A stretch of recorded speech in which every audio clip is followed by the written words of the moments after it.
মদিনার থেকে 350 মাইল এক যুবকের বাড়ি। শাসন ছিল হযরতে ওমর ফারুকের শাসন আমল। কার আমল? আমিরুল মুমিনিন খলিফাতুল মুসলিমিন ওমর ফারুক রাদিয়াল্লাহু তাআলা আনহুর শাসন আমল। মদিনার থেকে 350 মাইল এক যুবকের বাড়ি। ঘোড়ার পিঠে চড়িয়া 350 মাইল দূর থেকে যুবক রওনা করছে মদিনা শহরে। মসজিদ নববীতে হযরত ওমরের পিছনে নামাজ আদায় করবি, আল্লাহর নবীর রওজা শরীফ জিয়ারত করবি। কিছু রাস্তা আসার পরে, মদিনার কাছাকাছি আসার পরে মরুভূমির রাস্তা, পেরেশান হয়ে গেল। ভাবলো একটা জায়গায় দাঁড়িয়ে রেস্ট নিব, শুয়ে যাব। একটা খেজুর বাগানে ঢুকিয়া ওই যুবক ছেলেটা খেজুর গাছের মধ্যে ঘোড়াটা বাঁধছে, খেজুর গাছের ছায়ার নিচে শুয়ে গেছে। বাবাজি, সফরি জিন্দিগি রশিটা মন ভালো না। ঘোড়া রশি চিরিয়া খেজুর বাগানের চারার মধ্যে যাইয়া কামড় খেয়ে খাটিয়া খায়া পা দিয়ে পারিয়া খেজুর বাগানের মালিকের খেজুরের চারাগুলা নষ্ট করে দিছে। খেজুরের চারা কি করছে? নষ্ট করেছে। বন্ধুরে আমার, এই বাগানের মালিক একজন বৃদ্ধা আসিয়া দেখলে একটা ঘোড়া তার সব চারা নষ্ট করে দিছে। এই ঢিল মারা শুরু করছে বৃদ্ধারা, ঘোড়ার প্রতি ঢিল মারা শুরু। ঢিল মারতে মারতে ঘোড়ার মাথার মধ্যে লেগে ছিদ্রি হয়ে গেছে। রক্ত বাহির হতে হতে ঘোড়াটা জায়গায় মরে গেছে। যুবকটার ঘুম ভেঙে গেছে। ঘুম থেকে উঠিয়া দেখে তার ঘোড়া মরে গেছে। পাশে বুড়া বেটা দাঁড়াই আছে। ও মুরব্বী চাচা, আমার ঘোড়া কেমনে মরল? মুরব্বী একজন মুসলমান, যুবকটা একটা মুসলমান। যুবকী শক্তি তো প্রবাসী, বাবাজি সফরি জিন্দিগি। মাথা একটু খারাপ হয়ে গেল। ঘোড়া মরে গেছে কেমনে? আমি বাকি রাস্তা মদিনায় যাব, মদিনার থেকে বাড়ি আমি কেমনে যাব? মদিনার থেকে বাড়ি কেমনে? চাচাকে বলে, চাচা আমার ঘোড়া কেমনে মরছে গো? ওই বুড়া চাচাও মুসলমান, মিথ্যা বলবে না। বলে, চাচা আমি ঢিল মারছিলাম, ঢিল মারতে মারতে হঠাৎ সে মরে গেছে। গরম হইয়া বুড়া চাচার উপর আঘাত করেছে যুবক ছেলেটা। আঘাতের চোটে বুড়া চাচাটাও জায়গার মধ্যে মরে গেছে। বুড়া চাচা যখন মরে গেছে, মুরব্বী যখন মরে গেছে, ওই যুবক ছেলেটা দাঁড়াইয়া অনুতপ্ত হওয়া শুরু করছে। মনে মনে বলতেছে, আহারে আমি তুই লোকটাকে মেরে ফেলে আসামি হয়ে গেলাম, আল্লাহর আদালতে খুনি বলে গণ্য হয়ে গেলাম। আমি খুনি হইয়া কাল কিয়ামতের দিন মালিকের আদালতে কেমনে জবাব দিব রে? কি জবাব দিব আমি? আমি তো এখন আসামি হয়ে গেলাম, খুনি হয়ে গেলাম। সন্ধ্যা যখন হয়ে যায়, ওই মালিক বৃদ্ধার 2টা যুবক ছেলে আছে। তার বাবা বৃদ্ধ লোক যখন বাড়ি যায় না, তারা খুঁজতে খুঁজতে বাগানে আসছে। আসিয়া দেখে তাদের বাবা মরে আছে, ঘোড়া মরে আছে, পাশে যুবক দাঁড়িয়ে আছে। ও যুবক, আমাদের বাবা কেমনে মরছে? আমি এইভাবে রাগ করে তোমাদের বাবার উপর আক্রমণ করেছিলাম। বৃদ্ধ মানুষ তো, আক্রমণের চোটে তোমার বাবা মরে গেছে। যুবক পালায় যেতে পারতো না? পালায় ভাগে চলে যেত, কে খবর পেত? কিন্তু পালায় যায়, বসে আছে। আমি আসামি হয়ে গেছি, কবরের আযাব তো শুইতে পারবো না, হাসরের বিচার আমি শুইতে পারবো না, আদালতে মুখ দেখাতে পারবো। বন্ধুরে আমার, ওই যুবক ছেলে ডেকে বলে, বিদ্যার ছেলেরা, ওমরের শাসন চলতেছে, আমিরুল মুমিনিন ওমর ফারুকের দরবারে তোমরা চলো রে, নতুবা তোমরা যে শাস্তি দিবারে আমি সেই শাস্তি বহন করব। আমি যুবক চাই না ওই খুনের গুনাহ নিয়ে কবরে যায় হাসরের মাটি উঠব। আমি চাই পবিত্র হইয়া কবরে যায় হাসরে উঠি। আমাকে মেহেরবানি করে ক্ষমার ব্যবস্থা করো। তারা 2 ছেলে বলে, চলেন যুবক ভাই, আমিরুল মুমিনিন খলিফাতুল মুসলিমিনের দরবারে যাব, উমরের দরবারে বিচার দিব, উনি নিজে আপনার বিচার করবে। তারা 2 ভাই বাদী হইয়া ওই 350 মাইল দূরের যুবকের বিপক্ষে ওমরের দরবারে মামলা দিল। যখন মামলা দায়ের করেছ, তোমার বলে তুমি খুন করেছো? হ্যাঁ খুন করেছি। উনি বলেছে খুনের বদলা খুন, তুমি তাকে জীবন শেষ করেছো, তোমাকে জীবন দিতে হবে, তোমার মাথা উড়াই দিতে হবে, এখন তোমার প্রাণনাশ করে দিতে হবে, জীবন তোমার শেষ করে দিতে হবে। কয় আমিরুল মুমিনিন যেই শাস্তি দিবেন সেটা আমি মেনে নিতে রাজি, কারণ এই খুনের গুনাহ নিয়ে কবরে যেতে চাই না, হাসরে উঠতে চাই না, আমাকে আপনি শাস্তির ব্যবস্থা করেন। হযরত ওমর ফারুক বললেন, এই জল্লাদ কোথায় আছো, রেডি হও, ওই বিদ্যাকে মেরে ফেলছে, খুনের বদলা খুন, জীবনের বদলা জীবন দিতে হবে, তার জীবন প্রাণনাশ করে দিবা, মাথা উড়াই দিবা। ওই মৃত্যুর প্রাণনাশের আগে বাবাজি কতল করার আগে যুবক ছেলেটাকে ওমর ফারুক বলে, বাবা তুমি 350 মাইল দূর থেকে এসেছিলা, বলো রে তোমার কোনো চাহিদা আসেনি, তোমার কোনো আবদার আসেনি, যদি কোনো আবদার থাকে আমি তোমার সব আবদার পূরণ করব, আমি তোমার আবদার।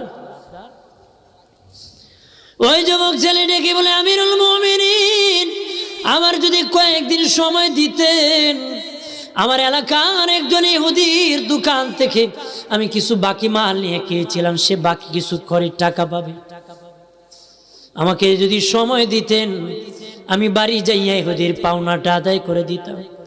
যদি এখন আমাকে মাথা উড়াই দেন, আমি যদি ইন্তেকাল হয়ে যায়, তার পাওনা আমি আদায় করা হলো না, ইহুদিরা বলবে মুসলমান বেঈমান, আমাদের বড় বদনাম হবে। আরো যদি অনুমতি দিতেন আমি আমার মায়ের কাছ থেকে শেষ বিদায় নিয়ে আসতাম। আমিরুল মুমিনিন যেই মা আমাকে দুধ পান করাইছে, এত কষ্ট করে খাওয়াইছে গো, মায়ের কাছ থেকে দুধের ক্ষমা নিয়ে আসতাম, লালন পালনের মাপ নিতাম, একটু মেহেরবানি করে যদি আমাকে অনুমতি দিতেন। আমিরুল মুমিনিন বলেন, তোমাকে তো ছাড়তে গেলে কেউ জামিনদার হতে হবে, তোমার পক্ষে ডাইরেক্ট তোমাকে ছাড়া যাবে না, হয়তো তোমার বাবাকে জামিনদার রাখতে হবে, নতুবা তোমার ভাইকে রাখতে হবে, নতুবা তোমার সন্তানকে, অথবা কেউ আত্মীয়কে, তোমার গার্জেন হয়ে আমাদের কাছে থাকতে পারবে আমানত হিসাবে, তারপরে তোমাকে ছুটি দেওয়া হয়। সে বলে, না না না আমিরুল মুমিনিন, আমার বাড়ি 350 মাইল দূর, 350 মাইল দূর, এখানে মদিনায় কেউ আমার আত্মীয় নাই, কে আমার জামিনদার হবে, কে আমার জামিনদার হবে, আমিরুল মুমিনিন কে আমার জামিনদার হবে গো। হযরত ওমর ফারুক বলে, না না, যদি কেউ জামিনদার না হয় তাহলে তোমাকে ছাড়া যাবে না, আর কোন সাহাবীও তোমার সঙ্গে দেওয়া যাবে না পাহারাদার হিসাবে। তোমার বাড়ি অনেক দূর, যদি সাহাবী হত্যা করে ফেলো অথবা তাদেরকে ফেরত তুমি নাও দিতে পারো, এই জন্য কেউ সঙ্গেও দেওয়া যাবে না। তোমার কেউ আত্মীয় স্বজন যদি জামিনদার না রাখতে পারো, তোমাকে ছুটি দেওয়া যাবে না রে। যুবক ছেলে ডেকে বলে, আমিরুল মুমিনিন তাহলে তো আমার আর সুযোগ নাই, আমাকে শহীদ করে দেন, মাথা উড়াই দেন। ওমর ফারুক বলে, রেডি হয়ে যাও। ওই মজলিস থেকে একজন সাহাবী দাঁড়ায় গেলেন, কঠিন বিপদের সময় চিনে না তো মুসলমান ভাইয়ের পাশে কেমন বিপদে দাঁড়ায় যায় শুনে নেন। একজন সাহাবী দাঁড়ায় বলেন, আমিরুল মুমিনিন খলিফাতুল মুসলিমিন, আমার ভাইয়ের রক্তের বন্ধন, কোন আত্মীয় যদি মদিনায় না থাকে গো, কালেমার বন্ধনের আত্মীয় কিন্তু আছে। আমিরুল মুমিনিন আমার ভাই, যদিও তার রক্তের বন্ধন কেউ নাই, নবী বলেছেন মুসলমান ভাই ভাই, আমার ভাই মুসলিম, আমি মুসলিম, এই হিসাবে আমি আমার ভাইয়ের পাশে দাঁড়ানোর সুযোগ দেওয়া দরকার। আমি জামিনদার হব, আমি জামিনদার হব আমার ভাইয়ের শেষ ইচ্ছা পূরণের জন্য। আমিরুল মুমিনিন আমার ভাইয়ের পক্ষে আমি আপনার কাছে জামিনদার হয়ে থাকব। ওমর ফারুক বলে, সাবধান, জামিনদার হতে যদি সেই লোক আসে না তোমার কিন্তু কতল হবে। সে আমিরুল মুমিনিন কতল হোক অসুবিধা নাই, আমি আমার ভাইয়ের পক্ষে কতল হতে রাজি। ওই সাহাবীটা কে জানেননি? যার নাম আবু যার গেফারি রাদিয়াল্লাহু তাআলা আনহু, যিনি নবীর ভালোবাসায়, নবীর খেদমতে এত বেশি সময় দিতেন, নিজে থাকার জন্য একটা ঘর বাড়ি বানাইতে পারে নাই। আবু যার গেফারি নবীর কাছে চাদর মুড়া দিয়া বসে আছেন। হযরত সাহাবী জিবরিল আসিয়া বলে, ইয়া রাসূলুল্লাহ, এটা আপনার সাহাবী আবু যার না? নবী কয়, জিবরিলে, এটা দে আমার আবু যার, তুমি কেমনে চিনলা? জিবরিল কয়, ইয়া রাসূলুল্লাহ, আপনার আবু যারের ব্যাপারে আসমানের ফেরেশতা আলোচনা করে, আমি শুধু চিনি না, আসমানের সব ফেরেশতা আপনার আবু যাররে চিনে। আমিরুল মুমিনিন বলেন, আবু যার গেফারি, বুঝে জামিনদার হও, যদি না আসে তুমি কত? আবু যার গেফারি কয়, বুঝিয়ে হইছি, যদি আমি জামিনদার না হই আর আমার ভাই ইচ্ছা পোষণ করেছে, কিয়ামতের দিন নবী যদি বলে, রে তোমরা কি ভাই ছিল না, তোমরা কি পারো না এই যুবকের পক্ষে জামিনদার হতে? আমি আল্লাহর আদালতে নবীর সামনে কি বিচার দিব? আমি জামিনদার হয়ে গেলাম। বললেন যুবক ছেলেকে ওমর ফারুক ডেকে বললেন, যাও যাও, তোমাকে ছুটি দিলাম, আগামী মাসের প্রথম জুমাবারে তুমি মসজিদ নববীতে নামাজ আদায় করবা। জুমাবারে নামাজ শেষে আমি বিচারের আসনে বসবো, ওই দিন তোমার বিচার হবে। ওই দিন তোমার কি হবে? যুবক ছেলে 3.5 মাইল দূর চলে গেল, আর এইদিকে চলতেছে। আগামী মাসের যখন প্রথম জুমাবার চলে আসলো, মসজিদ নববীতে জুমার আজান হইছে গো, কিন্তু যুবক ছেলের এখনো খবর নাই। এখনো ওমর ফারুক চিঠি পাঠাইলেন, লোক পাঠাইলেন আবু যার গেফারির বাড়িতে, আবু যারকে জানিয়ে দাও বাড়ি থেকে যেন শেষ বিদায় নিয়ে আসে, কারণ আজকে তার জামিনের শেষ দিন। যদি যুবক ছেলে না আসে তাকে কতল করতে হবে। হযরতে আমি হাজী আবু যার গেফারি বাড়ি থেকে মসজিদ নববীতে জুমার নামাজ আদায় করেছে। জুমার নামাজ শেষে, বাবাজি জুমার নামাজ শেষে বিচার বসে গেছে, যুবক ছেলে এখনো আসে নাই। আমিরুল মুমিনিন বললেন, আবু যার, তোমার ব্যাপারে এখন রায় হয়ে যাবে, এখন তোমার ব্যাপারে রায় হয়ে যাবে রে আবু যার গেফারি। রায় হয়ে গেল যখন তাকে কতল করার জন্য দাঁড় করানো হলো। একজন লোক দৌড়ায় আসিয়া আমিরুল মুমিনিন খলিফাতুল মুসলিমিনের দরবারে আসিয়া কয়, আমিরুল মুমিনিন খলিফাতুল মুসলিমিন, একটু থামেন, বিচারটা একটু পরে করেন। কেন করেন জানেননি? কারণ মদিনার দূর থেকে একটু ধুলা উঠতেছে, মনে হয় কেউ ঘোড়া দৌড়ায় আসতেছে, মনে হয় গো আমিরুল মুমিনিন ওই যুবক ছেলেটা ঘোড়া দৌড়ায় আসতেছে।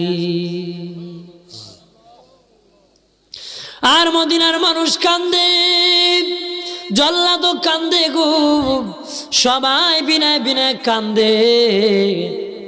জীবনে কত অপরাধীর শাস্তি হলো, আজকে একটা জান্নাতি মানুষের শাস্তি হতেছে। আবু যার একটা জান্নাতি, ওই জান্নাতি লোকটা জামিনদার হওয়ার কারণে কতল হয়ে যাবে।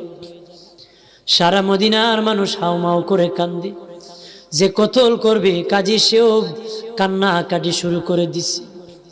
ওমর ফারুক নিজে হাউমাউ করে কান্দে, বলে আবু যার রে, জীবনে কত আসামিকে রায় দিলাম, আজকে বুঝি একজন নিষ্পাপ লোককে রায় দিয়ে কতল করতেছি।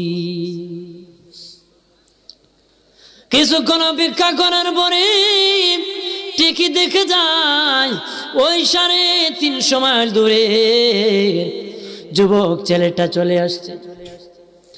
যুবক ছেলেটা গোড়া থামাইয়া খলিফাতুল মুসলিমিনের দরবারে 2 হাত জোর করিয়া, আমিরুল মুমিনিন, আমার ঘোড়া ডিস্টার্ব করেছিল, অসুবিধা হয়ে গিয়েছিল, মরুভূমির রাস্তা দেরি হয়ে যায় আসতে, ওগো খলিফাতুল মুসলিমিন, আমার ভাই আবু যারকে নামায় দেন, আমাকে তাড়াতাড়ি উঠাইয়া কতল করে দেন। ওমর ফারুক ডেকে বললেন, আবু জার নেমে যাও। আল্লাহু আকবার বলেন না। আর 350 মাইল দূর থেকে যে যুবক ছেলেটা এসেছিল, তার গলায় জড়াইয়া ওমর ফারুক বিনাইয়া বিনায় কান্দে, ডেকে বলে, যুবক রে, তুই 350 মাইল দূর থেকে আসছো জান্নাতি হওয়ার কারণ, জান্নাতি হওয়ার জন্য। তুই জানোস যাওয়ার পরে তোর মাথা কেটে কতল করা হবে। তুই জানিয়েই তুই কুনের গুনাহ নিয়ে কবরে যাবে না, আসছো পবিত্র হওয়ার জন্য রে। যে লোকটা 350 মাইল দূর থেকে আসছে, ওই লোকটা ইচ্ছা করে খুন করতে পারে না রে। রে যুবক, একটু আগে একটা জান্নাতীকে রায় দিয়া কতল করতেছিলাম, তাকে নামে আনলাম, এখনো তো আরেকটা জান্নাতীকে উঠাইতেছি। তুই যখন বাড়ি থেকে রওনা করেছিলে, সেই সময় তুই আমার আল্লাহ তোকে মাফ করে দিছি, কারণ তুই জানিয়েই বাড়ি থেকে রওনা করেছ। ইচ্ছা করলে তুই আসতে পারতে না, তোকে আমি খুঁজে পাইতাম না। কত বড় আত্মত্যাগ স্বীকার করে রে যুবক। তুমি 350 মাইল দূর থেকে এসেছো, তোমাকে তো আল্লাহ মাফ করে দিছে, তুমি এক জান্নাতি, তোমাকে কতল করতে হবে। ওই বিদ্যার 2 ছেলে যে বাদী ছিল, তারা বলে, আমিরুল মুমিনিন, যেহেতু 350 মাইল দূর থেকে যুবক ছিলে, এই খুনের আদায় করে দেওয়ার জন্য, বেহেশতি হওয়ার জন্য 350 মাইল দূর থেকে এসেছি। ওই যুবক ছেলে ইচ্ছা করে আমাদের বাবাকে মারে নাই, আপনি অনুমতি দিলে আমাদের বাবার খুন আমরা ক্ষমা করে দিব। আমাদের এই ভাই কতল করা লাগবে না, আমাদের বাবার খুন আমরা ক্ষমা করে দিলাম। যেরকম সুবহানাল্লাহ। এই কঠিন বিপদে ভাইয়ের পাশে ভাই দাঁড়াইছে জীবন বাজি নিয়ে। কতক্ষণ আমরা বাবার বিপদ দেখলে ছেলে জুতা ফালায়া বাগে, বাবাজি ছেলের বিপদ দেখলে বাবা বাগে, বাগে নাতে কেমনে বাগে। করোনার সময় কত ছেলে বাবাকে ফালায়া বাগছে, কত বাবা সন্তান ফালায়া বাগছে, কত বউ জামাই ফালায়া বাগছে। জামাই কইছে যদি খবর দিই বউকে তো ভালাই ভাগবে, না যায় আসছে সামনে দরজায়, পিছর দিতে বউ ভাগিয়ে গেছে। করোনা আসতো, কেন আসে? করোনা কমলে আসতা। কোন ডরে কয়? মরার ডরে কয়। কথা কয় জোরে কয়। কত কোটিপতি করোনার সময় মরে গেছে, কেয়ারটেকার বারান্দায় কাঁদছে, ছেলেকে বলেছে লাশ দেখবা, ছেলে বলে না দেখার তো দরকার নেই, দাফন করে দাও, বক্স শেষ করে। কোটি কোটি টাকা, মিলিয়ন ট্রিলিয়ন মালিক আছে, সন্তান বুক করতেছে, কিন্তু শেষ মুহূর্তে লাশ দেখার নসিব হয় না। লাশ দেখার কি কারণ? ভালোবাসা কমে গেছে। ভালোবাসা কি?